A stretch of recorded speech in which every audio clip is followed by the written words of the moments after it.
أشهد أن لا إله إلا الله وحده لا شريك له وأشهد أن محمدا عبده ورسوله أما بعد فأعوذ بالله من الشيطان الرجيم بسم الله الرحمن الرحيم الحمد لله رب العالمين الرحمن الرحيم مالك يوم الدين إياك نعبد وإياك نستعين اهدنا الصراط المستقيم صراط الذين أنعمت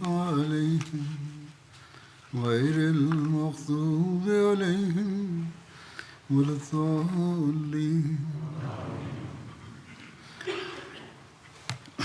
బనూ ఖురైజా యుద్ధము గురించి వివరాలు ప్రస్తావించబడుతుండెను. దీని మరిన్ని వివరాలు ఇట్లు గలవు. ఇందులో అమరవీరుల సంఖ్య అనగా ముస్లింలు ఎంతమంది అమరులైనారో ఇట్లు లభిస్తుంది. ఈ యుద్ధంలో 2 ముస్లిములు అమరులైనారు, ఖల్లాద్ బిన్ సువైద్ మరియు హజరత్ ముంజిర్ బిన్ మొహమ్మద్. బనూ ఖురైజా యుద్ధములో మృతి చెందిన యూదుల సంఖ్య గురించి ఇట్లు వ్రాసి ఉన్నది. అనగా బనూ ఖురైజా యుద్ధములో హత్యకు గురైన యూదుల సంఖ్యలో విభేదాలు గలవు. ఇబ్నె ఇస్హాక్ ఇట్లు వ్రాసెను, వారి సంఖ్య 600 ఉండెను. మరొక కథనము ప్రకారము వారి సంఖ్య 700 ఉండెను. సుహైలీ ఇట్లంటున్నారు, వారి సంఖ్య 8 నుండి 900 వరకు ఉండెను. ఇమాం తిర్మిజీ మరియు ఇమాం నిసాయి 400 యుద్ధవీరులు అని వ్రాసిరి. ఇబ్నె సాద్ 600 నుండి 700 అని ప్రస్తావించెను.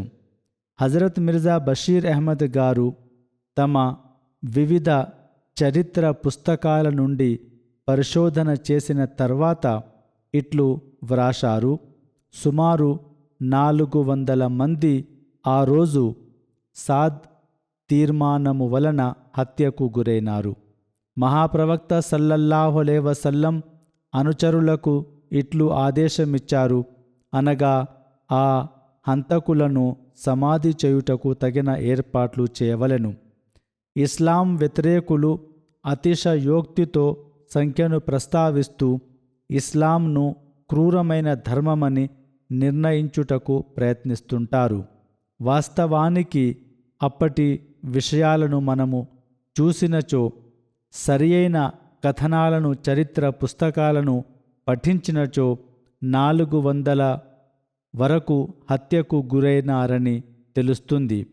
అందుకే ఒక ఇంట్లో ఒక కందకము తవ్వి అందులో వారిని సమాధి చేయబడెనని మనకు లభిస్తుంది. ఈ కాలపు ఒక అహ్మదీ స్కాలర్ సయ్యద్ వకాస్ గారు కూడా దీని గురించి చాలా పరిశోధన చేసి చాలా మంచిగా వారిట్లు వ్రాశారు. వారు తమ పుస్తకము రసూలే అక్రమ్ వుజూద్ హిజాజ్ మే లో ఇట్లు వ్రాస్తున్నారు, బనూ ఖురైజా హంతకుల సంఖ్య గురించి చాలా వరకు చర్చలు జరుగుతుంటాయి. మనము పరిశీలించినచో కొన్ని ప్రశ్నలు ఇక్కడ తలెత్తుతాయి. వాటిలో మనము చాలా పరిశీలన తర్వాత వాటిని ఇట్లు మనము గ్రహించవచ్చును. ఒక ప్రాథమిక విషయము ఏమనగా, అనగా వారు లేవనెత్తిన ప్రాథమిక సూత్రము ఏమనగా, హదీస్ గాని చరిత్ర గాని మనము వాటిలోని కథనాలను సరియైనవా లేదా కల్పితమైనవా అని తప్పక చూడవలసి ఉంటుంది. వాటన్నిటినీ కళ్ళు మూసుకొని మనము నమ్మలేము. ఇదొక బుద్ధిమంతుని తెలివితేటల గల వ్యక్తి సంకేతము కూడా కాదు. కావున 600 నుండి 900 వరకు అనగా యుద్ధ వీరుల సంఖ్య ప్రస్తావించబడుతుంది. వారి యొక్క స్త్రీలు, పిల్లల సంఖ్యను మనము లెక్కపెట్టినచో సుమారు 5 నుండి 6,000 వరకు వారి సంఖ్య చేరుతుంది.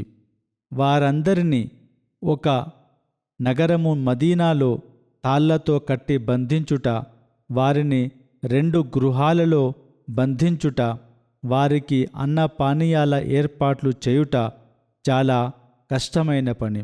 వాస్తవానికి ముస్లిములు కూడా అప్పుడు ఆకలితో, దప్పికతో బాధపడుతుండిరి. వారిని బహిర్భూమికి తీసుకెళ్లడం, అంత పెద్ద సంఖ్యలో వారి అవసరాలను తీర్చడం చాలా కష్టతరమైన విషయము. కావున ఒకరు పారిపోయే అవకాశము కూడా ఉండెను. కానీ మనము చూసినట్లయితే అక్కడ ఎలాంటి అల్లరి లేదు. రాత్రికి రాత్రే మదీనాలోని ఒక వీధిలో ఆ 600 మందిని హత్య చేయుట, వారందరినీ ఒక బొంద తవ్వి వాటిలో సమాధి చేయుట అసాధ్యమైనటువంటి విషయం. అప్పటికి అక్కడ ఒక కందకము కూడా ఉండెను. మరలా 2 లేదా 3 వ్యక్తులు, మరలా 2 లేదా 3 వ్యక్తులు అనగా హజరత్ అలీ మరియు హజరత్ జుబైర్ వారందరినీ హత్య చేయుట.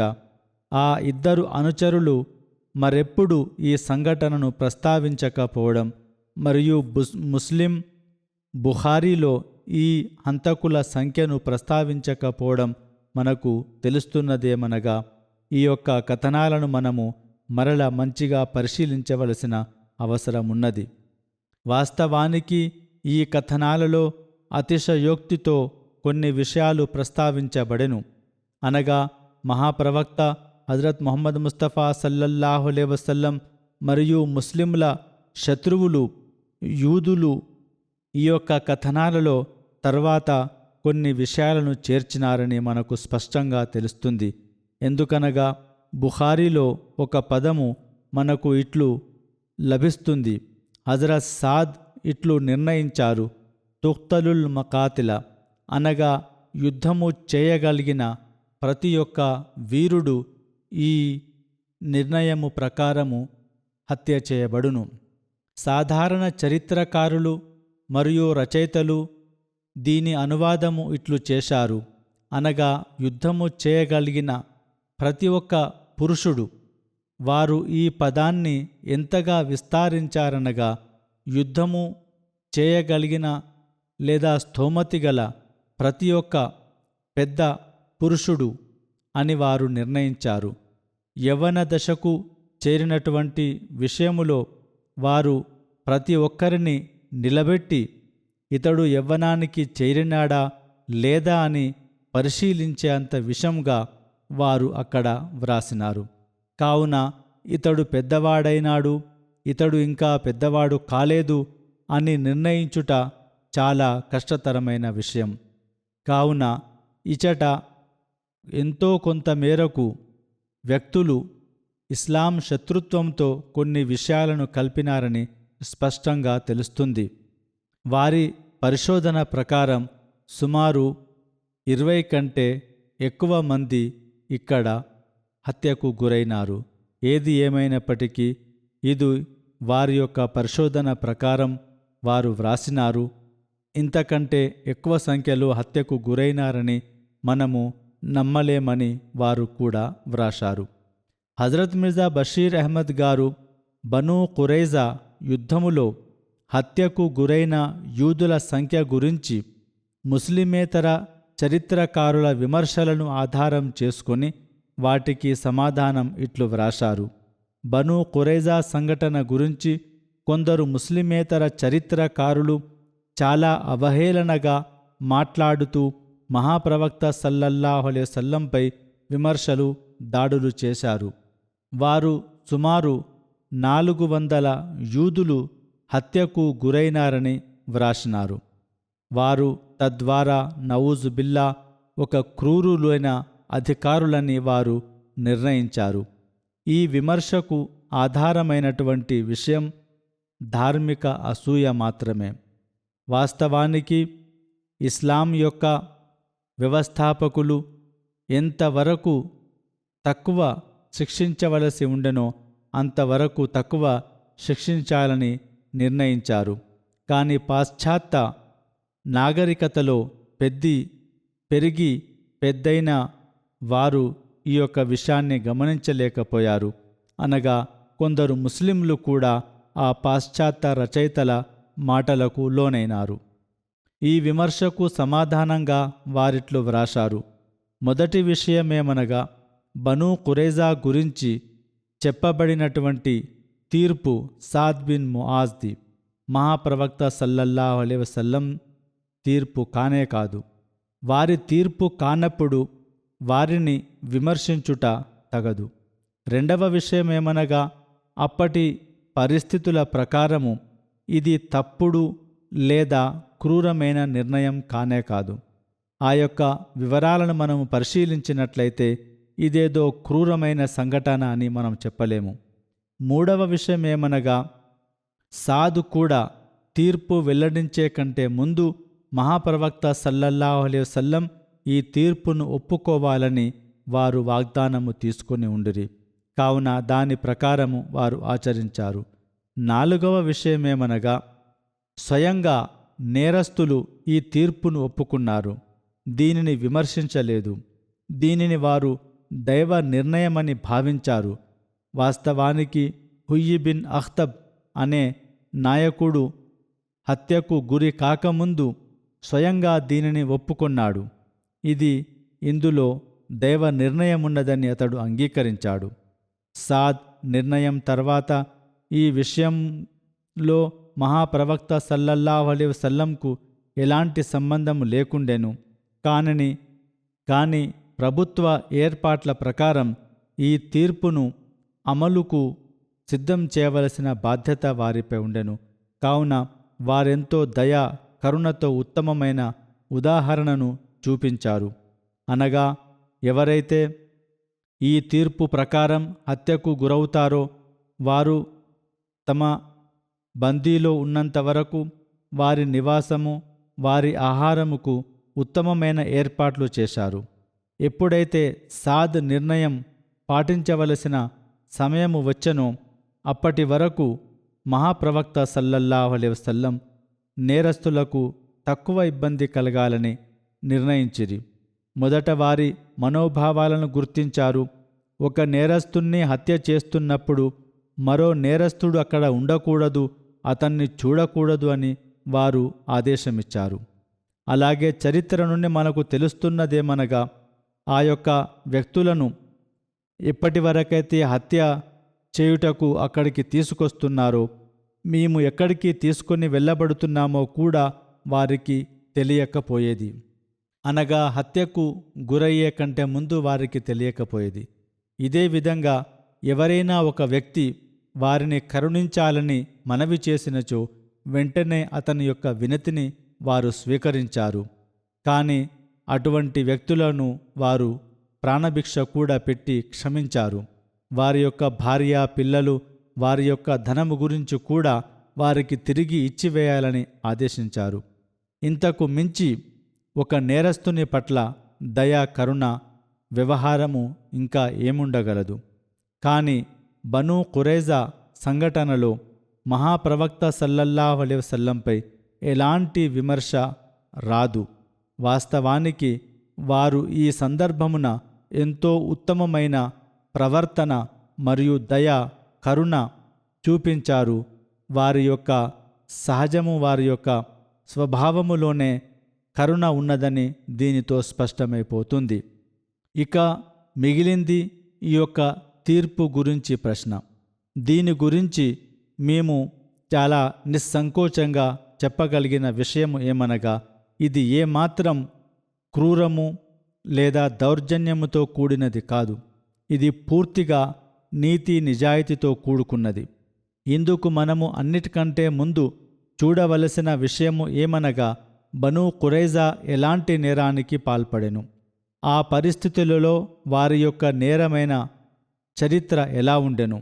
కావున చరిత్రతో మనకు తెలుస్తున్నదేమనగా, ఆరంభములో మహాప్రవక్త సల్లల్లాహు అలైహి వసల్లం మదీనాకు వచ్చినప్పుడు అప్పుడు మదీనాలో యూదుల 3 తెగలు నివాసముంటుండెను. ఒకటి బను కైన్కా, రెండవది బను నజీర్, మూడవది బను ఖురైజా.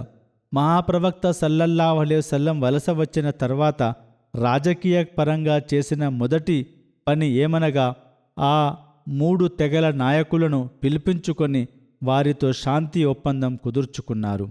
ఈ శాంతి ఒప్పంద నియమముల ప్రకారం ముస్లింలు, యూదులు పరస్పరం శాంతియుతంగా మదీనాలో నివాసముందురు. ఒకరు మరొకరితో స్నేహపూర్వకంగా వ్యవహారాలు చక్కదిద్దుకుందురు. ఒకరి పై శత్రువు దాడి చేసినప్పుడు ఆ శత్రువుకు ఎవరు సహకరించరు, పరస్పరం సహకరించుకుందురు. బయట నుంచి ఏదైనా తెగ లేదా తెగలు వచ్చి మదీనాపై దాడి చేసినచో వీరందరూ కలిసి ఆ యొక్క దాడిని ఎదుర్కొందురు. ఈ విధంగా ఈ యొక్క ఒప్పందము వ్రాసుకోబడెను. ఒకవేళ ఈ ఒప్పందమును ఎవరైనా తిరస్కరించినచో లేదా భంగపరిచినచో లేదా అశాంతికి పాల్పడినచో ఇతరులందరూ కలిసి అతన్ని శిక్షింతురు.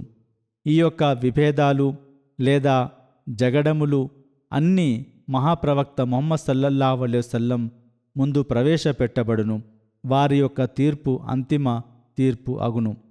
కావున ప్రతి ఒక్క వ్యక్తి లేదా జాతి గురించి ఇదే ధర్మము లేదా ఇదే శాసనము అనగా అతన్ని ఆ వ్యక్తి శాసనము ఆ యొక్క తెగ శాసనము ప్రకారము తీర్పు వెల్లడించబడును. ఇది చాలా ముఖ్యమైన విషయం. కావున ఇక్కడ కూడా ఏ తీర్పు చెప్పబడినదో అది వారి యొక్క ధర్మము వారి యొక్క శాసనము ప్రకారమే ఉండెను. ముస్లింల ప్రభుత్వము వాస్తవానికి అప్పటికే ఏర్పడి ఉండెను. ఈ శాంతి ఒప్పందమును యూదులు ఎలా ఆచరించారు? దీనికి సమాధానమేమనగా అందరికంటే ముందుగా బను కైన్కా అనే తెగ వాగ్దాన భంగానికి పాల్పడి మిత్రుత్వ సంప్రదింపులను తెగతెంపులు చేసుకొని ముస్లింలతో యుద్ధమునకు సిద్ధమయ్యను. ముస్లిం స్త్రీలను అవమానపరచను. చాలా హీనాతిహీనంగా మహాప్రవక్త సల్లల్లాహు అలైహి వసల్లం యొక్క అధ్యక్ష స్థానాన్ని ఏదైతే అంతర్జాతీయ స్థాయిలో ఒప్పంద ప్రకారము వారికి అంది ఉండెనో దానిని వారు తిరస్కరించారు. వారు గర్వముతో దానిని వారు నిరాకరించారు. కానీ మహాప్రవక్త సల్లల్లాహు అలైహి వసల్లం ముందు వారు పరాజయానికి గురైనప్పుడు మహాప్రవక్త సల్లల్లాహు అలైహి వసల్లం వారిని క్షమించెను. ఇంతవరకే కాక జాగ్రత్త రూపంగా కొన్ని ప్రణాళికలను రచించి బను కైన్కాను మదీనా నుండి నగర బహిష్కరణ చేసి వేరే చోట వెళ్ళి నివాసముండాలని వారిని పంపించెను. ఎందుకనగా వారిని ముస్లింలు సంఖలో బల్లెము పెట్టుకున్నట్టు వారు పెట్టుకోవలసిన అవసరము లేకుండెను. తద్వారా ముస్లింలకు రక్షణ లేకుండా పోయేది. కావున బను కైనకా అనే తెగ చాలా శాంతియుతంగా తమ ధనము తమ భార్యా పిల్లలతో కలిసి మదీనా నుండి వేరే చోటికి వెళ్ళిపోయారు. కానీ ఈ సంఘటనతో యూదుల ఇతర 2 తెగలు ఎలాంటి గుణపాఠం నేర్చుకోలేదు. వారి యొక్క దయ వారి యొక్క కరుణ వలన వారు మరింత రెచ్చిపోయారు. ఇంకా ఎక్కువ కాలం గడవక ముందే యూదుల 2వ తెగ బను నజీరు కూడా తిరుగుబాటుకు పాల్పడెను. అన్నిటికంటే ముందట వారి యొక్క నాయకుడు కాబ్ బిన్ అష్రఫ్ వాగ్దాన భంగానికి పాల్పడుతూ ఖురైష్తో మరియు అరబులోని ఇతర తెగలతో ముస్లింలకు వ్యతిరేకంగా వారు ఒప్పందము కుదుర్చుకొనెను. ఈ రకంగా అరబులోని ఇతర క్రూరమైనటువంటి తెగలను మహాప్రవక్త సల్లల్లాహు అలైహి వసల్లం వారి అనుచరులకు వ్యతిరేకంగా భయంకరంగా రెచ్చగొట్టి ముస్లింలకు వ్యతిరేకంగా అతడు రెచ్చగొట్టే కవిత్వములు చదివి ముస్లింలకు వ్యతిరేకంగా ఒక భయంకరమైనటువంటి పరిస్థితిని అతడు సిద్ధము చేసెను. ఈ యొక్క దుష్టుడు గౌరవనీయ ముస్లింల స్త్రీలను పేరు పేరుతో తమ కవిత్వములో ఆరోపణలు చేస్తూ వారిని అవమానించెను. తుదకు మహాప్రవక్త సల్లల్లాహు అలైహి వసల్లంను హత్య చేయాలని కుట్ర పన్నెను. మహాప్రవక్త సల్లల్లాహు అలైహి వసల్లం ఆదేశంతో ఆ వ్యక్తి హత్య చేయబడిన తర్వాత ఆ యొక్క తెగ ఏకమొత్తంలో ఐక్యతతో ముస్లింలకు వ్యతిరేకంగా నిలబడెను. ఆ రోజు నుండి బనూ నజీర్ ఈ వాగ్దాన భంగానికి పాల్పడుతూ ముస్లింలకు వ్యతిరేకంగా కుట్రలు పన్నడం మొదలుపెట్టెను. తుదకు ఆ యొక్క తెగ మొత్తం కలిసి మహాప్రవక్త సల్లల్లాహు అలైహి వసల్లంను హత్య చేయాలనే ప్రణాళిక రచించెను. ఈ విధంగా ఏదో ఒక రకంగా వారు సల్లల్లాహు అలైహి వసల్లం బ్రతకకూడదని వారు నిర్ణయించుకున్నారు.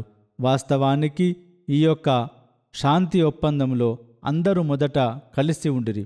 ఎవరైనా తప్పు చేసినచో అతన్ని శిక్షించవలెను అని, ఆ శిక్షను వారు సంతోషంగా స్వీకరించవలనని వ్రాయబడను. కాని ఏది ఏమైనటికీ వారి ఈ యొక్క హత్యా కుట్రలు మహాప్రవక్త సల్లల్లాహు అలైహి వసల్లంకు తెలిసినప్పుడు వారిని హెచ్చరించడం జరిగెను. వారికి ఒక శిక్షను కూడా నిర్ణయించడం జరిగెను. కాని వారు గర్వంతో అహంకారంతో ముస్లింలతో యుద్ధము చేయుటకు సిద్ధమైరి. ఈ యుద్ధంలో బనూ ఖురైజా కూడా బనూ నజీర్కు సహకరించెను. బనూ నజీర్ పరాజయానికి పాలయ్యెను. ఇప్పుడు ఇక్కడ బనూ నజీర్కు సహకరించినటువంటి బనూ ఖురైజా కూడా శాంతి ఒప్పందాన్ని తిరస్కరించినట్లయినది. కాని బనూ నజీర్ పరాజయము పాలైన తర్వాత మహాప్రవక్త సల్లల్లాహు అలైహి వసల్లం బనూ ఖురైజాను పూర్తిగా క్షమించిరి. అయినను ఆ బనూ నజీర్తో కలిసి వారు బనూ ఖురైజాను క్షమించిరి. బనూ ఖురైజా కూడా మదీనా నుండి శాంతియుతంగా వెళ్ళిపోవాలని వారు అనుమతించిరి. తుదకు వారు తమ యొక్క ఆయుధాలను తీసుకెళ్లకూడదని మహాప్రవక్త సల్లల్లాహు అలైహి వసల్లం నిర్ణయించారు. కానీ ఈ యొక్క ఉపకారమునకు బనూ నజీర్ ఎలా ప్రతిస్పందించినదనగా, మదీనా నుండి బయటకు వెళ్ళిపోయిన తర్వాత వారు అరబులోని నాయకులందరినీ కలిసి వివిధ అరబ్ తెగలను భయంకరమైన రీతిలో రెచ్చగొట్టి ఒక మహా సైన్యమును మదీనాపై దాడి చేయుటకు తీసుకొని వచ్చిరి. చాలా పెద్ద సైన్యమును తీసుకొని వచ్చిరి. అందరితో ఇట్లు గట్టి వాగ్దానము తీసుకునిరి, ఎప్పటి వరకైతే ఇస్లాంను నామరూపాలు లేకుండా మనము చేయమో అప్పటి వరకు మనం ఇక్కడి నుంచి తిరిగి వెళ్ళకూడదు. ఇటువంటి భయంకరమైనటువంటి పరిస్థితిలో యూదుల మూడవ తెగ బనూ ఖురైజా ఏమి చేసింది? ఈ తెగ మహాప్రవక్త సల్లల్లాహు అలైహి వసల్లం బనూ నజీర్ సందర్భమున వారి యొక్క తిరుగుబాటును క్షమించి వారిపై ఉపకారము చేసినది. మహాప్రవక్త సల్లల్లాహు అలైహి వసల్లం వారితో ఉపకారము చేసిన విషయమును బనూ ఖురైజా మర్చిపోయెను. మహాప్రవక్త సల్లల్లాహు అలైహి వసల్లం వలస రాకముందు బనూ నజీర్ యొక్క స్థాయి ఎక్కువ ఉండెను మరియు హక్కులలో బనూ ఖురైజా తక్కువగా భావించబడేవారు. వారిద్దరిని పరస్పరం కలిపి వారిద్దరికి అనగా బనూ నజీర్ మరియు బనూ ఖురైజా యొక్క హక్కులను వారు సమానంగా నిర్ణయించిరి. అంతకుముందు వారికి సమాన స్థాయి లేకుండెను. అనగా బనూ నజీర్లోని ఒక వ్యక్తి బనూ ఖురైజా చేతిలో హత్యకు గురైనచో అతనికి బదులుగా నష్టపరిహారము చెల్లించబడేది. అనగా ఈ యొక్క సూత్రము లేదా యొక్క నియమము అప్పుడు పాటించబడేది. కానీ బనూ ఖురైజా వ్యక్తి బనూ నజీర్ చేతిలో మరణించినచో నష్టపరిహారము చెల్లించబడేది. బనూ నజీర్ వ్యక్తి బనూ ఖురైజా చేతిలో హత్యకు గురైనచో బదులుగా బనూ ఖురైజా వ్యక్తి హత్యకు గురయ్యేది, హత్యా శిక్ష విధించబడేది. కానీ బనూ ఖురైజా వ్యక్తి మాత్రం బనూ నజీర్ చేతిలో హతమైనచో బనూ నజీర్ లోని వ్యక్తి హత్యకు గురికాక లేదా హత్య శిక్ష పడక కేవలం నష్టపరిహారము మాత్రమే చెల్లించబడేది. వారితో కొంత నగదు తీసుకొని అతన్ని వదిలిపెట్టేది. కానీ మహాప్రవక్త సల్లల్లాహు అలైహి వసల్లం బనూ ఖురైజాకు ఇతర పౌరుల వలె సమాన హక్కులు కల్పించిరి. అయినను ఇంత పెద్ద గొప్ప ఉపకారాన్ని బనూ ఖురైజా విస్మరించి తిరుగుబాటుకు పాల్పడెను. అప్పుడు ముస్లింలు ఎంతటి సున్నితమైనటువంటి ప్రమాదకరమైనటువంటి సంఘటనను ఎదుర్కొనిరనగా అంతకుముందు ఇటువంటి ప్రమాదకరమైన ఘటన ఎన్నడూ ముస్లింలకు ఎదురు కాలేదు. బనూ ఖురైజాకు బనూ కైనకా సంఘటన తెలుసు, కాని దానితో వారెలాంటి బనూ కైనకా ఉదాహరణతో బను ఖురేజా ఎలాంటి లబ్ధి పొందలేదు. మరల బను నజీర్ సంఘటన కూడా వారి ముందుండెను. అయినను వారు ఎలాంటి గుణపాఠం పొందలేదు. వారు ఏమి చేసినారు? తమ ఒప్పందమును విస్మరిస్తూ మహాప్రవక్త సల్లల్లాహు అలైహి వసల్లం ఉపకారాలను వారు లెక్క చేయకుండా 3,000 ముస్లింలపై వారు నిస్సహాయ స్థితిలో ఉన్నప్పుడు 15,000 భయంకరమైనటువంటి రక్తపాతానికి గురి చేసేటువంటి సైన్యాన్ని తీసుకొచ్చినారు. ఈ విధంగా ముస్లింల ప్రాణము చేతికొచ్చెను. ఈ అహ్జాబ్ యుద్ధం సందర్భమున వారికి తమ ముందట మరణము కనిపిస్తుండెను. వారు తమ కోటల నుండి బయట వెళ్ళి ముస్లిం స్త్రీలను, పిల్లలను వెనుక నుండి దాడి చేయాలని, వారిని హతమార్చాలని సంకల్పించిరి. ముస్లిములతో చేసిన ఒప్పందాన్ని వారు తిరస్కరించిరి. వారు ఈ విధంగా నష్టము కలిగించుటకు ఇస్లాంను మరియు ఇస్లాం వ్యవస్థాపకుణ్ణి నామరూపాలు లేకుండా చేయాలని సంకల్పించిరి. ఏ ఇస్లాం వ్యవస్థాపకుడైతే మదీనాకు వచ్చిన తర్వాత మొట్టమొదట ఆ యూదులను తమ మిత్రులుగా చేసుకొని వారితో ఒప్పందము చేసుకొనిరో ఆ యొక్క ఉపకార వ్యక్తిని హత్య చేయాలని వారు సంకల్పించిరి. ఇది చాలా గమనించవలసిన విషయం. మహాప్రవక్త సల్లల్లాహు అలైహి వసల్లం యూదులను మిత్రులుగా చేసుకొని వారితో మదీనాలో ఒప్పందము కుదుర్చుకొనిరి. యూదుల మొదటి పని ఏమనగా, వారు తమ మిత్రుడు మరియు ఒప్పందముగా ఒప్పుకున్నటువంటి వ్యక్తిని, ప్రజాస్వామ్య పద్ధతిలో అధ్యక్షుడుగా అంగీకరించిన వ్యక్తిని వారు గౌరవించవలను. కాని బను ఖురైజా వాగ్దాన భంగానికి పాల్పడుతూ, తిరుగుబాటుకు పాల్పడుతూ ఘోరమైనటువంటి తప్పిదానికి పాల్పడెను. ఒకవేళ వారి ప్రణాళిక సఫలమైతే ముస్లింలకు ప్రాణనష్టం జరిగేది. వారి స్త్రీలు మానభంగానికి గురయ్యేవారు. వారి యొక్క ధర్మము శాశ్వతంగా అంతమైపోయేది. బను ఖురైజా పాల్పడినటువంటి నేరం ఏదైనా చిన్నది కాదు, చాలా ఘోరమైనటువంటి నేరం. వారు వాగ్దాన భంగానికి, తిరుగుబాటుకు పాల్పడిరి. వారు తిరుగుబాటుతో పాటు హత్య చేయాలని సంకల్పించిరి. వారి యొక్క నేరాలను మనము లెక్క చేసినట్లయితే ఇటువంటి పరిస్థితిలో చాలా భయంకరమైన ఫలితము ఏర్పడేది. ప్రపంచములోని ఏ అసూయతో లేనటువంటి న్యాయస్థానములో ఈ వాద్యము వేసినచో వారికి క్షమాభిక్ష పెట్టే ప్రసక్తే లేదు. వారితో ఎలాంటి క్షమాగుణంగా లేదా వెసులుబాటుగా వ్యవహరించే పరిస్థితి ఏ న్యాయస్థానములో కూడా వెలువడదు. ఇటువంటి పరిస్థితులలో వారిని శిక్షించుటకు ఇది తప్ప మరో మార్గము లేకుండెను. అనగా వాస్తవానికి 3 రకాలుగా మాత్రమే వారికి శిక్ష విధించవలసి ఉండెను. ఒకటి, వారిని మదీనాలోనే ఉండుటకు అనుమతించవలను, అనగా తమ గృహాలలో వారు ఉండవలను. రెండవది, నగర బహిష్కరణ, ఎలాగైతే బను కైనుకా మరియు బను నజీర్ తెగల విషయంలో ఇంతకుముందు జరిగినది. మూడవది, వారిలోని యుద్ధము చేయునటువంటి వ్యక్తులను హత్య చేయుట లేదా ఇతరులను తమ బందీలో ఉంచుకొనుట. ఇప్పుడు మనము న్యాయముతో పరిశీలించినచో ఈ పరిస్థితులలో ముస్లింలకు మిగిలిన మార్గము ఏమిటి? ఒకటి, శత్రు జాతిని తమ నగరంలో ఉంచుకుంటూ, ఆ కాలము ప్రకారము అది చాలా కష్టతరమైనటువంటి విషయం. ఎందుకనగా మొదట ఖైదీలకు ఉండుటకు నివాస ఏర్పాట్లు, ఆహార ఏర్పాట్లు ముస్లింలపై వచ్చి పడేది. ముస్లింలు వాటిని భరించే పరిస్థితి లేకుండెను, వారికి ఆ శక్తి లేకుండెను. రెండవది, ఆ కాలములో ఎలాంటి కారాగారాలు కూడా లేకుండేవి. ఖైదీల గురించి అప్పటి ఆచారము ఏమనగా, గెలిచిన జాతి ఓడిపోయిన జాతిలోని వ్యక్తులను పంచుకునేవారు. అనగా వారు ఒక రకంగా స్వతంత్రంగా ఉండేవారు. ఇటువంటి పరిస్థితులలో ఎంతటి క్రూరమైనటువంటి శత్రువైనా కూడా మదీనాలో ఉండుట వారికి అంతర్గతంగా చాలా ప్రమాదం ఏర్పడే అవకాశం ఉండెను. కావున బనూ ఖురైజా గురించి ఎలాంటి తీర్పు వెలువడెను?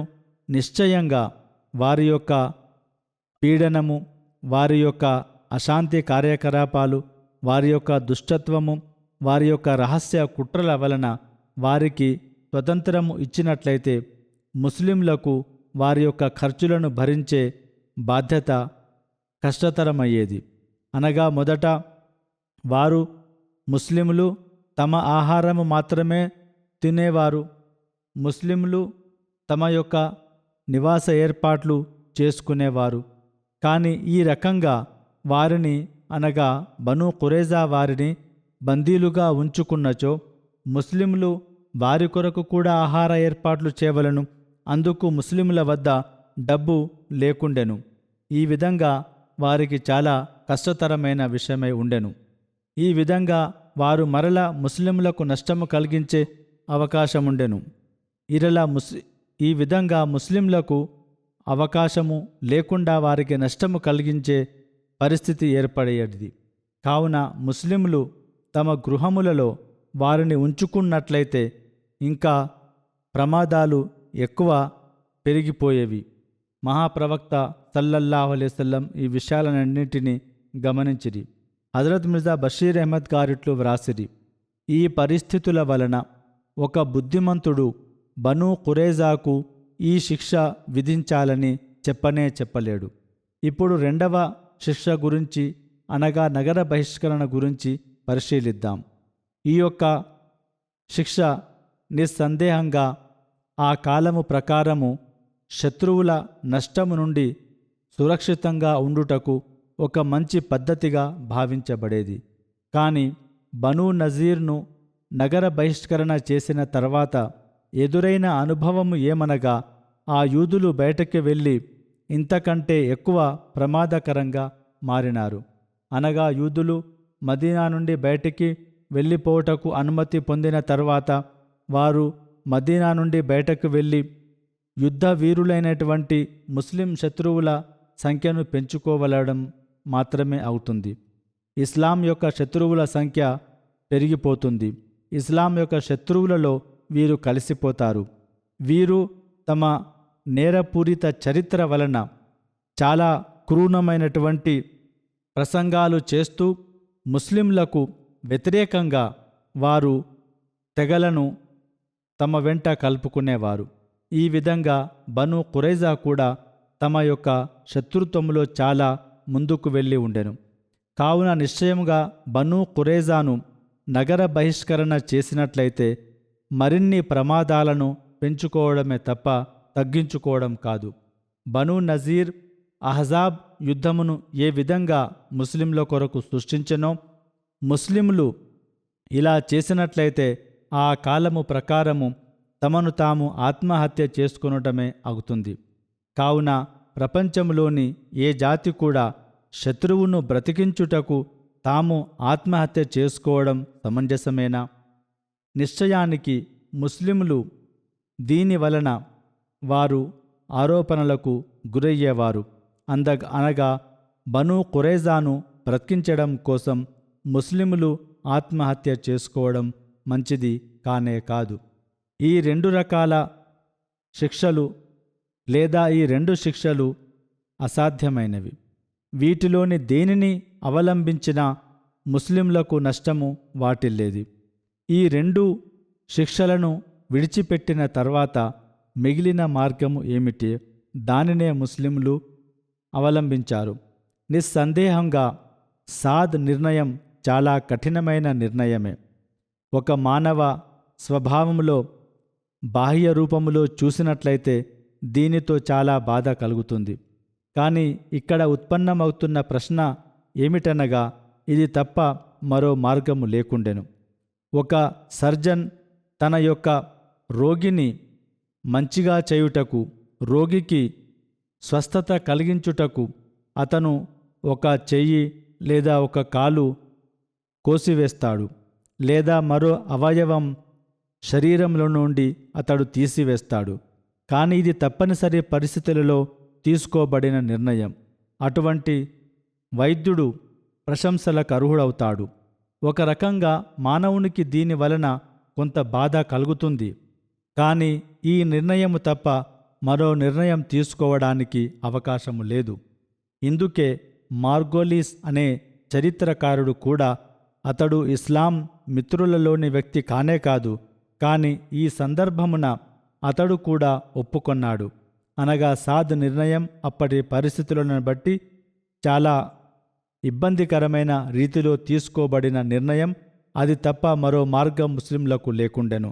కావున మిస్టర్ మార్గోలీస్ ఇట్లు వ్రాస్తున్నాడు: అహజాబ్ యుద్ధ దాడి వలన ముహమ్మద్ సల్లల్లాహు అలైహి వసల్లం ఇట్లు ప్రకటన చేసెను, అనగా కేవలం అల్లాహతాలా యొక్క అనుగ్రహంతో మాత్రమే బనూ నజీర్ యొక్క నేరపూరిత లేదా ప్రేరేపితమైనటువంటి ప్రయత్నాలు విఫలమైనవి. అది ఏదో మానవుని కృషి వలన జరగలేదు. బనూ నజీర్ ముహమ్మద్ సల్లల్లాహు అలైహి వసల్లం ద్వారా నగర బహిష్కరణకు గురైరి. కానీ ఇక్కడ మిగిలిన ప్రశ్న ఏమనగా, ముహమ్మద్ సల్లల్లాహు అలైహి వసల్లం బనూ ఖురైజాను కూడా నగర బహిష్కరణకు గురి చేస్తే వారు తమ ప్రేరణ వలన తమ శత్రువుల సంఖ్యను పెంచుకొని తమ శక్తిని తగ్గించుకోవడం కాక మరేమి అవుతుంది? రెండవ వైపు మదీనాలో వారిని ఉండుటకు అనుమతించినట్లయితే అప్పుడు కూడా తమపై వారు దాడి చేసే అవకాశం ఉండెను. కావున వారిని నగర బహిష్కరణ చేసినా ముస్లింలు సురక్షితంగా ఉండలేరు. వారిని మదీనాలో పెట్టుకున్నా ముస్లింలకు ప్రమాదము మరింత పెరుగుతుంది. కావున వారిని హత్య చేయు నిర్ణయం తప్ప మరో మార్గం ముస్లింలకు లేకుండెను. ఇది మార్గోలీస్ గారు వ్రాస్తున్నారు. ఇంకా గమనించవలసిన మరో విషయం ఏమనగా, బనూ ఖురైజా మహాప్రవక్త సల్లల్లాహు అలైహి వసల్లంకు మిత్రపక్షంగా ఉండిరి. వారితో ఒప్పందము చేసుకొనిరి. వారు ఆరంభములో ఒప్పందమును కుదుర్చుకొనిరి. మదీనాలో వారి యొక్క ప్రభుత్వమును అంగీకరించిరి. కనీసం వారి యొక్క సార్వభౌమాధికారాన్ని వారు అంగీకరించిరి. కావున వారి యొక్క స్థాయి కేవలం ఒక తిరుగుబాటు లేదా ఒక సాధారణ శత్రువు వలె లేకుండెను. వారు ఘోరమైన తిరుగుబాటుకు పాల్పడిరి. వారు భయంకరమైనటువంటి తప్పిదానికి పాల్పడిరి. కావున వారి యొక్క శిక్ష ప్రత్యేకంగా యుద్ధము జరుగుతున్న రోజులలో హత్య తప్ప మరొకటి భావించబడలేదు. ఒక తిరుగుబాటు చేసినటువంటి వ్యక్తికి ఇటువంటి శిక్ష విధించవలసిన అవసరం ఉంటుంది. లేనిచో ప్రభుత్వము కొనసాగదు, ప్రభుత్వము ముక్కలైపోతుంది. దుష్టులు, దుష్టత్వానికి పాల్పడే అటువంటి వ్యక్తులు మరలా ఇలా సాహసించకుండా లేదా శాంతిని కొనసాగించుటకు ప్రజల మేరుకొలకు ఇటువంటి కఠినమైన నిర్ణయం తీసుకోవలసిన అవసరం ఉంటుంది. నిశ్చయంగా ఇటువంటి పరిస్థితులలో తిరుగుబాటుదారునిపై కరుణ, దయ చూపుట దేశానికి లేదా దేశ భద్రతకు, ప్రజల భద్రతకు భంగం కలిగించడం జరుగుతుంది. కావున అన్ని నాగరికత ప్రభుత్వములు ఇటువంటి పరిస్థితులలో ఇటువంటి తిరుగుబాట్లకు వారు పురుషులైనను స్త్రీలైనను ఇలాంటి శిక్షలను విధిస్తుంటాయి. కావున ఒక తెలివిమంతుడైన వ్యక్తి ఎన్నడూ వీటిని విమర్శించలేడు. కావున సాద్ నిర్ణయం వాస్తవానికి పూర్తిగా నీతి నిజాయితీతో కూడినటువంటి నిర్ణయం, చట్టాల ప్రకారం విధించినటువంటి నిర్ణయం. మహాప్రవక్త సల్లల్లాహు అలైహి వసల్లం తమ వంతుగా ఈ నిర్ణయాన్ని ఆచరించుటకు వారు తగిన ఏర్పాట్లు చేసిరి తప్ప ఇందులో వారు ప్రత్యేకంగా కరుణించే అవకాశం లేకుండెను. ఆ వ్యక్తులు వ్యక్తిగతంగా వారితో మనవి చేసినచో అందుకు అవకాశముండెను.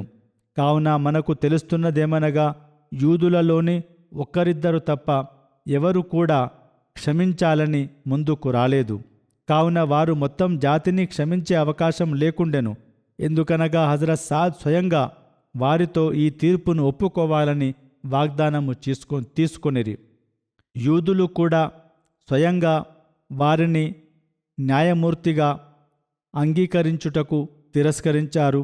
అందుకే కరుణ, దయ కొరకు వారితో మనవి చేయలేకపోయారు. కావున మనవి చేయనిదే, అపీలు చేయనిదే వారు ఎలా కరుణించగలరు? ఎందుకనగా ఒక తిరుగుబాటుదారుడు తమ నేరముపై పశ్చాత్తాపము వ్యక్తపరచనప్పుడు వారు స్వయంగా తమకు తాము నిర్ణయం తీసుకొని వారిని క్షమించుట చాలా భయంకరమైన ఫలితాలకు దారితీసే అవకాశం ఉండెను. మరొక ముఖ్యమైన విషయమేమనగా, ఏ ఒప్పందము మహాప్రవక్త సల్లల్లాహు అలైహి వసల్లం యూదుల మధ్య ఆరంభంలో కుదిరెనో దాని నియమములలో ఒక నియమము ఇట్లుండెను: ఒకవేళ యూదుల గురించి ఏదైనా విషయము తీర్మానించబడవలసి వచ్చినచో అందుకు వారి యొక్క శాసనము ప్రకారమే తీర్పు వెల్లడించబడును. చరిత్ర ద్వారా మనకు తెలుస్తున్నదేమనగా, ఈ ఒప్పందము ప్రకారము కూడా మహాప్రవక్త సల్లల్లాహు అలైహి వసల్లం ఎల్లప్పుడూ యూదుల గురించి మూసా అలైహిస్సలాం శాసనము ప్రకారమే తీర్పు వెల్లడించేవారు. కావున మనము తౌరాతును చదివినట్లయితే మనకు అక్కడ ఇటువంటి నేరానికి లభిస్తున్న శిక్ష అనగా బనూ ఖురైజా ఎటువంటి నేరానికి పాల్పడినదో దాని గురించి సాద్ బిన్ ముఆజ్ బనూ ఖురైజా కొరకు చెప్పినటువంటి తీర్మానము స్వయంగా నిజమనే తెలుస్తుంది. బైబిల్లో ఇట్లు దైవ ఆదేశము గలదు: మీరు ఎప్పుడైనా ఏ నగరానికి వెళ్ళినప్పుడు దానితో మీరు యుద్ధము చేయాలని భావించినప్పుడు మొదట శాంతి సందేశము పంపండి. అప్పుడు వారు సమాధానమిచ్చి ఓ శాంతి ఒప్పందాన్ని ఒప్పుకున్నచో, తమ ద్వారమును మీ కొరకు తెరిచినచో అక్కడున్నటువంటి ప్రాణులందరినీ మీరు నష్టపరిహారము చెల్లించాలని లేదా మీకు సేవ చేయాలని మీరు తీర్పు తీసుకోండి. వారు మీతో శాంతికి ఒప్పుకోకున్నచో వారితో యుద్ధము చేయండి, వారిని ముట్టడి చేయండి. అప్పుడు అల్లాహ్ తాలా యొక్క తీర్పు వెలువడి మీకు వారిపై ఆధిక్యము ప్రసాదించినప్పుడు మీరు అక్కడున్నటువంటి ప్రతి ఒక్క పురుషుణ్ణి ఖడ్గముతో హత్య చేయండి. కాని స్త్రీలను, పిల్లలను, పశువులను, ఆ నగరంలో ఉన్నటువంటి సామాగ్రిని మొత్తం మీరు వర్షపరుచుకోగలరు. ఇస్తిస్నా బాబ్ 20లో ఈ యొక్క సూక్తి 10 నుండి 15 గలవు. యూదుల శాసనము ప్రకారం ఈ యొక్క ఆజ్ఞ కేవలం ఒక కాగితానికి పరిమితమైనటువంటి ఆజ్ఞ మాత్రమే కాదు. దీనిని ఇస్రాయేల్ సంతతి వారు ఆచరిస్తూ వచ్చినారు. యూదులు తమ తీర్పులను ఎల్లప్పుడూ దీని ప్రకారమే నిర్ణయించుకునేవారు. ఉదాహరణకు వారు బను ఇస్రాయిల్ మద్యాన్తో యుద్ధము చేసినప్పుడు అల్లాహ్ తాలా యొక్క ఆదేశాన్ని మూసా ఇట్లు వెల్లడించెను: పురుషులందరూ హత్య చేయబడిరి. వారు ఆ యొక్క హతులలోని సవా, అదీ మరియు రకం, సూర్, హౌర్ మరియు రుబా అటువంటి వారి యొక్క మద్యాన్ 5 రాజులను వారు హత్య చేశారు. అలాగే బఊరు కుమారుడు బల్ఆం కూడా ఖడ్గముతో హత్య చేయబడెను. బనీ ఇస్రాయిల్ మద్యాన్ స్త్రీలను, వారి యొక్క పిల్లలను బంధించుకొనిరి. వారి యొక్క పశువులను, మేకలను, వారి యొక్క ధనమును, వారి యొక్క సామాగ్రిని మొత్తం దోచుకొనిరి. వారు శత్రువుల సామాగ్రిని మొత్తం తీసుకొని మానవులను తమ బందీలుగా చేసుకొనిరి, పశువులను కూడా వశపరుచుకొనిరి. తర్వాత మూసా, అల్-యజర్, కాహిన్, బనీ ఇస్రాయిల్ లోని జమాత్ సంస్థ, ఆ యొక్క తెగ మొత్తం తమ యొక్క గుడారములో వారిని బంధించుకొనిరి. ఈ యొక్క అంశము గింతి బాబ్ 3లో సూక్తి 7 నుండి 12 వరకు ఈ వివరాలు గలవు. ఏది ఏమైనప్పటికీ హజరత్ మసీ నాసిరీ కూడా బనీ ఇస్రాయిల్కు చెందినవారే. వారు తమ జీవితంలో ప్రభుత్వమును పొందలేదు. వారు ఎలాంటి యుద్ధాలకు పాల్పడలేదు. అటువంటి సంఘటనలు వారికి ఎదురు కాలేదు. తద్వారా వారు ఈ యొక్క పద్ధతిని అవలంబించే అవకాశము వారికి లభించలేదు.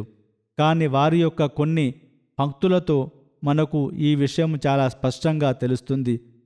దుష్టుడు లేదా దుష్ట స్వభావికుడైనటువంటి శత్రువుల గురించి వారి అభిప్రాయాలు ఏ విధంగా ఉండెను. హజరత్ ఈసా అలైహిస్సలాం స్వయంగా తమ శత్రువులను ఉద్దేశించి ఇట్లు తెలుపుతున్నారు: ఓ పాములారా, ఓ సర్పములారా లేదా సర్పముల పిల్లల్లారా, మీ యొక్క శిక్ష నరకమే, దాని నుండి మీరు తప్పించుకోలేరు. అనగా ఓ ప్రజలారా, మీరు విషపూరితమైనటువంటి సర్పాల వలె మీరు హత్యకు లేదా వినాశనానికి గురవుతారు. కానీ నాకు ఆ శక్తి లేదు, నేను మిమ్ములను శిక్షించలేను. కానీ మీరు దేవునితో భయపడండి, మీరు నరకాగ్నితో భయపడండి. తమ యొక్క దుష్టత్వములను, తమ యొక్క నేరాలను విడిచిపెట్టండి. బహుశా దీనివల్లనే హజరత్ మసీహ్ యొక్క అనుచరులు ప్రపంచంలో తమకు శక్తి లభించినప్పుడు మసీహ్ యొక్క ఈ బోధనను వారు ఆచరించారు. వారు దుష్టులను, శత్రువులను సర్పముల వలె లేదా తేళ్ల వలె వారు నాశనము చేశారు. ఎప్పుడైతే అటువంటి వారు తమ కార్యకలాపాలలో ఆటంకం కలిగించినారో వారిని హత్య చేయుటకు వారు వెనుకాడలేదు. ఇదే మనకు కనిపిస్తుంది. క్రైస్తవ జాతుల చరిత్రలో ఇటువంటి ఉదాహరణలు కోకొల్లం అనేకం కనిపిస్తుంటాయి. సారాంశమేమనగా, సాధు యొక్క నిర్ణయం తమ పరిధిలో కఠినంగా భావించబడినను అది నీతి నిజాయితీకి వ్యతిరేకంగా ఏమాత్రం లేకుండెను. నిశ్చయంగా యూదుల యొక్క నేరము వలన ముస్లిముల రక్షణ ఉద్దేశంతో వారు అనగా యూదులు ఇదే శిక్షకు అర్హులు. పైగా ఈ తీర్పు యూదుల శాసనము ప్రకారము చేయబడెను. ఆరంభంలోని ఒప్పందము ప్రకారము ఇలా చేయుట చాలా ముఖ్యమైపోయెను. తద్వారా ముస్లిములు ఈ యొక్క విషయానికి కట్టుబడి ఉన్నట్లవుతుంది. అనగా యూదుల శాసనము ప్రకారమే యూదుల గురించి తీర్పు వెల్లడించబడెను. సాద్ బిన్ ముఆజ్ తీర్పు కూడా అలాగే ఉండెను. ఈ తీర్పు మహాప్రవక్త సల్లల్లాహు అలైహి వసల్లం వెల్లడించినది కాదు. సాద్ మాత్రమే దీనికి బాధ్యుడు అవుతాడు. మహాప్రవక్త సల్లల్లాహు అలైహి వసల్లం పరిపాలనా అధ్యక్షునిగా దీనిని ఆచరించుటకు తమ ప్రభుత్వములో తగిన ఏర్పాట్లు మాత్రమే చేశారు. కావున వారు చాలా చక్కగా ఏర్పాట్లు చేశారు. ప్రస్తుత కాలంలో నాగరికులైనటువంటి వ్యక్తులు కూడా, ప్రభుత్వములు కూడా అటువంటి ఉత్తమ ఉదాహరణను చూపలేకపోతున్నాయి. కావున నేడు కూడా కొందరు విమర్శకులు ఇస్లాం మీద ఇటువంటి విమర్శలు చేస్తున్నారు. ఫలితంగా మనలోని కూడా కొందరు ఆయా మాటలకు ప్రభావితులవుతున్నారు. నవ యువకులలో ప్రత్యేకంగా ఇటువంటి ప్రశ్నలు తలెత్తుతున్నాయి. బనూ ఖురైజాను ఎందుకు హత్య చేశారు? లేదా దీనిని ఆసరాగా తీసుకొని ఇప్పుడు కొందరు ఇట్లు కూడా ప్రశ్నిస్తున్నారు, అనగా పాలస్తీనాలో జరుగుతున్నటువంటి చర్యలు కూడా సమంజసమైనవే ఈ విధంగా అని. అనగా ఒక రకంగా దానిని దీనిని పోల్చుకుంటున్నారు. వాస్తవానికి ఇందులో చాలా తేడా ఉన్నది. ఎలాంటి పోలిక లేనేలేదు. ఇప్పటి పరిస్థితులు లేదా ప్రస్తుత పరిస్థితులలో ప్రతీకారము తీర్చుకుంటున్నారు. స్త్రీలను, పిల్లలను కూడా హత్య చేస్తున్నారు. ఏది ఏమైనప్పటికీ ఇదంతా ముస్లింల స్వయంకృతమే. వారు తమ లాభాల కొరకు, స్వార్థాల కొరకు ఇస్లాం యొక్క గౌరవమును అంతము చేశారు. అల్లాహ్ తాలా వారికి సద్బుద్ధి ప్రసాదించుగాక.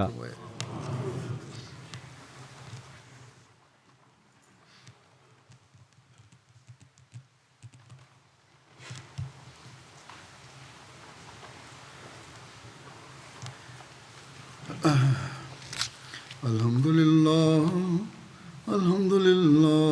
nahmaduhu wa nasta'inuhu wa nastaghfiruhu wa nu'minu bihi wa natawakkalu alayhi wa na'udhu billahi min shururi anfusina wa min sayyiati a'malina.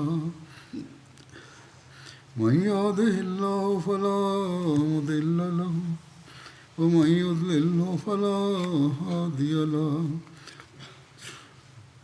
ونشهد أن لا إله إلا الله ونشهد أن محمدا عبده ورسوله عباد الله رحمكم الله إن الله يأمر بالعدل والإحسان وإيتاء ذي القربى وينهى عن الفحشاء والمنكر والبغي يعظكم لعلكم تذكرون واذكروا الله يذكركم وادعوه يستجب لكم ولذكر الله أكبر